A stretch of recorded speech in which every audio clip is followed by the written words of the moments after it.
ये कहानी एक सच्ची घटना पर आधारित है।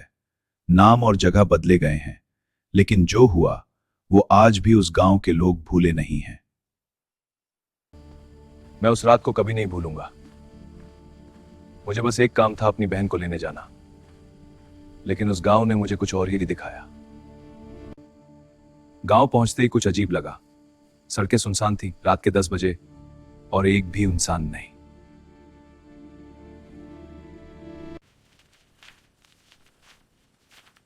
अरे भाई, इस वक्त इस गांव में रात को कोई नहीं आता। तुम यहां क्यों आए हो?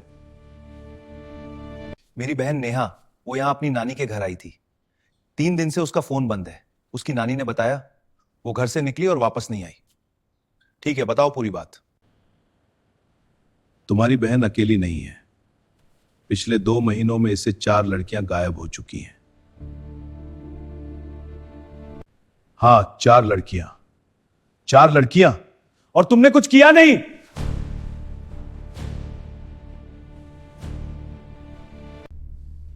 हमने कोशिश की, लेकिन जो भी उस जंगल में गया वो खाली हाथ लौटा। कुछ तो लौटे ही नहीं। गांव के पूरब में एक जंगल था।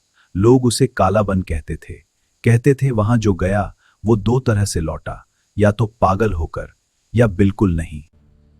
विक्रम, वो जंगल खतरनाक है, तुम अकेले नहीं जा सकते। मैं उस जंगल में जाऊंगा, वो मेरी बहन है। सुनो, अगर जाना है तो एक बात याद रखो।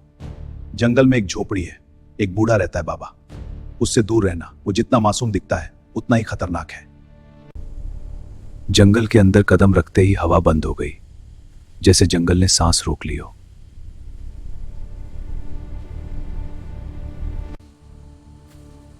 पेड़ों पर निशान थे, ताजे, जैसे किसी ने अभी अभी बनाए हो।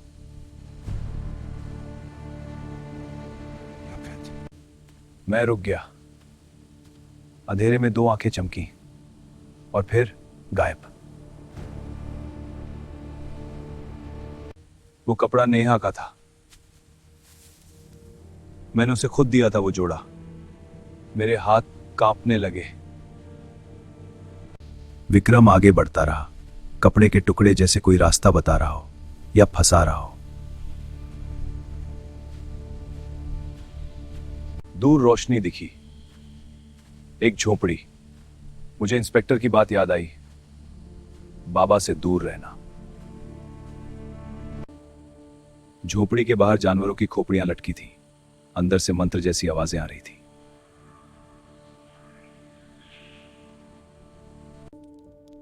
मैंने झांक कर देखा। बूढ़ा आग के सामने बैठा था। हाथ आग के ऊपर थे, लेकिन जल नहीं रहे थे। और तभी बाबा ने सिर घुमाया, सीधे उसी तरफ जहां विक्रम था, जैसे उसे पहले से पता था।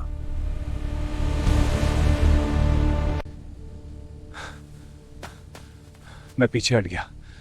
दिल इतनी तेज था तो मुझे डर था उसे भी सुनाई दे जाए।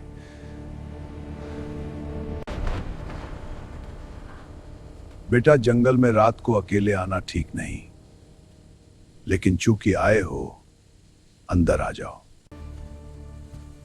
मैं अपनी बहन को ढूंढ रहा हूं, नेहा। क्या तुमने उसे देखा?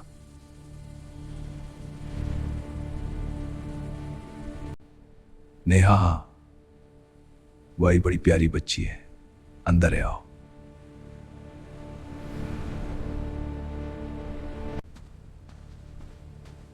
नेहा, मैं आ गया। मैं भाई हूं, उठो।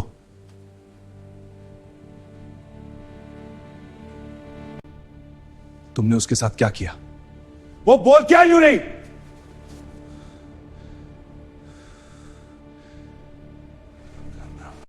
उसने कुछ देखा जो इंसान को नहीं देखना चाहिए। और तुम भी आ गए। मैंने लैंप फेंका, आग फैली। मैंने नेहा का हाथ पकड़ा और भागा।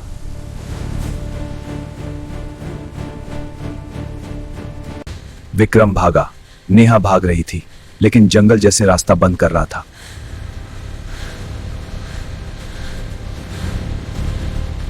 रास्ता बदल गया था। मैं जिस तरफ से आया था, रास्ता नहीं था। और तभी नेहा ने मेरा हाथ पकड़ा। उसने एक तरफ इशारा किया। उसकी आंखों में कुछ वापस आया था। भाई वो सोता है, सुबह से पहले बस अभी निकलना होगा।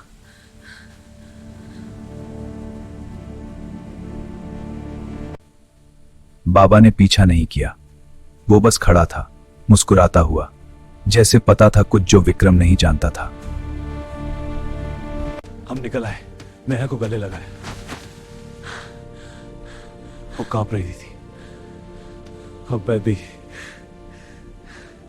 भगवान का शुक्र है तुम दोनों ठीक हो।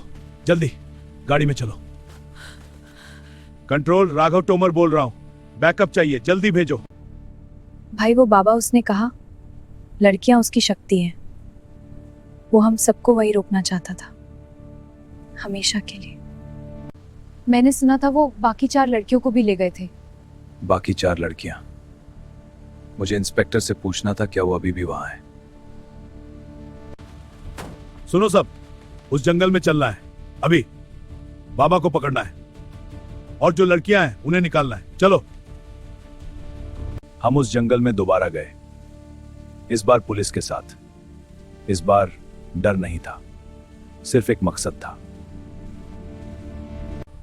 पीछे एक बंद दरवाजा था, जमीन के नीचे।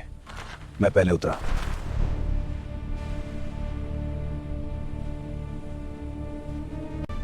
चारों लड़कियां मिल गईं, जिंदा थी, कमजोर थी, डरी हुई थी, लेकिन जिंदा थी। सब ठीक है, तुम सुरक्षित हो, हम आ गए।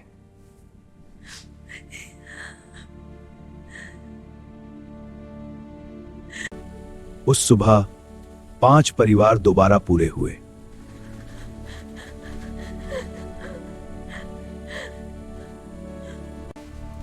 हमें बाबा नहीं मिला, और जो अजीब बात है, गांव के बुजुर्ग कहते हैं वो बाबा यहां 50 साल से है। उसकी उम्र कभी नहीं बढ़ी। हम उस रात जीत गए, लड़कियां वापस आ गईं, लेकिन बाबा वो आज भी कहीं है, किसी और जंगल में, किसी और गांव में, इंतजार करते हुए। दोस्तों, इस दुनिया में कुछ बुराइयां कानून से बड़ी होती हैं, लेकिन उनसे लड़ा जा सकता है हिम्मत से, जागरूकता से। अगर तुम्हारे आसपास कुछ ऐसा हो, चुप मत रहो।